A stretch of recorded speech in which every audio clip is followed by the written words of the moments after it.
یہ کہانی ہے اس وقت کی جب انسانوں نے زمین کو زہر بنا دیا تھا اور جنگل چیخ رہا تھا۔ تب قدرت نے پکارا اور جنگلی جانوروں نے جواب دیا۔ کیا ہنسی اتحاد اور اتفاق انسانوں کی دنیا میں قائم رہ سکتا ہے؟ آئیے دیکھتے ہیں اس ناقابل یقین راج کی کہانی۔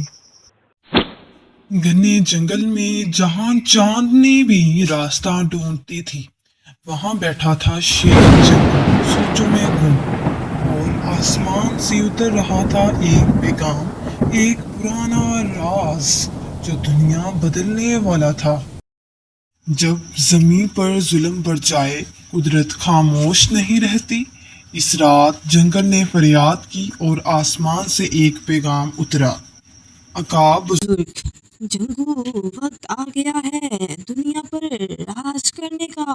انسانوں نے دنیا کو زہر بنا دیا ہے، مگر جنگل کی باری اب آئے گی۔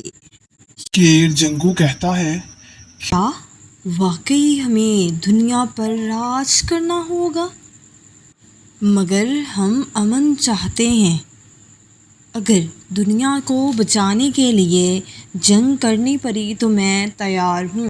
لومڑی فریدہ کہتی ہے، بالکل، دنیا صرف انسانوں کی نہیں ہے بلکہ ساری مخلوق کی ہے۔ انسانوں کو سمجھانے کے لیے اگر ہمیں حکومت کرنا پڑی تو ہم کریں گے۔ ہم قدرت کی حفاظت کریں گے، چاہے اس کے لیے ہمیں شہر ہی کیوں نہ جانا پڑے۔ ببلو بندر کہتا ہے، جنگلی حکومت، واہ واہ، چاکلیٹ فری کر دینا، باقی تمہاری مرضی۔ کہتا ہے، طلسمی نقشہ، یہ کسی طلسم سے کم نہیں، یہ ایسا جادو رستہ ہے جو تمہیں ایک رات میں انسانوں کی دنیا میں پہنچا دے گا۔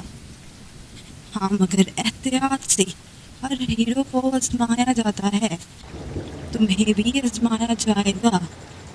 عقاب بزرگ طلسمی کتاب دے کر غائب ہو جاتا ہے۔ ایک فیصلہ جو صرف جنگلی دل ہی کر سکتے تھے۔ کیا وہ دنیا پر راج کرنے جا رہے تھے؟ جنگل ہی جنگل میں ایک قافلہ تیار ہو رہا تھا، نہ تلواریں نہ توپیں، صرف سچائی اور ایک خواب۔ انہوں نے شہر کی جانب سفر کو شروع کر دیا۔ فریدہ لومڑی کہتی ہے، احتیاط سے چلو، کوئی شرارت نہ کرنا، سنبھل کر، شہر کو بینت نہیں ہونی چاہیے ہماری۔ مگر ببلو بندر جو ہے وہ اپنی شرارتوں سے باز نہیں آ رہا۔ شہر پہنچتے ہی ببلو بندر کہتا ہے، اب مجھے کوئی نہ روکے، اب میں جا رہا ہوں شہر کی سیر کرنے۔ کبھی ببلو بندر بچوں کے ساتھ کھیل رہا ہے اور کبھی ان کے ساتھ شرارتیں کر رہا ہے۔ وہ ہر طرح سے بچوں کے دل کو لبھا رہا تھا، مگر وہیں کھڑا ایک کتا بہت غور سے ببلو بندر کی شرارتوں کو دیکھ رہا ہے، جیسے وہ اس شہر کا جاسوس ہو۔ پھر دیکھنے کو ملتا ہے وہی روبو کتا ایک شخص کے پاس جاتا ہے، اسے شہر کے تمام واقعات بتاتا ہے اور پھر بعد میں اسے کہتا ہے، چیئرمین صاحب، شہر میں عجیب جانور گھس آئے ہیں۔ ایک بندر نے تو ٹریفک کو الٹا چلا دیا ہے۔ ان جانوروں میں بندر، ہاتھی اور لومڑی اور شیر بادشاہ نظر آ رہے تھے۔ Game over. یہ شخص جسے روبو کتا بتا رہا تھا یہ کوئی عام آدمی نہیں تھا، بلکہ اس شہر کا چیئرمین تھا۔ اسی شخص کے ہاتھ پورا شہر کا نظام تھا۔ کبھی کبھی انقلاب بین سے نہیں کہکے سے آتا ہے، اور شیر جنگو کی دھاڑ نے شہر کو جگا دیا۔ ادھر چیئرمین مشکل میں پڑ گیا تھا۔ وہ اپنے دوستوں کے پاس جاتا ہے،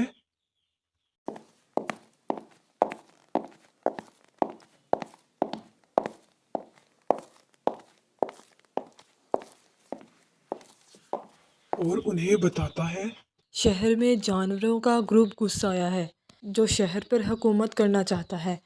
اگر ان کی حکومت آئی تو ہماری حکومت ختم ہو جائے گی، ہمیں ایسا نہیں کرنے دینا چاہیے۔ چیئرمین کے دوستوں نے کہا، دیکھو چیئرمین، اگر ان سے بچنا ہے تو ان کی دوستی کو توڑنا ہوگا۔ تم سب سے پہلے ان کی دوستی کو توڑو۔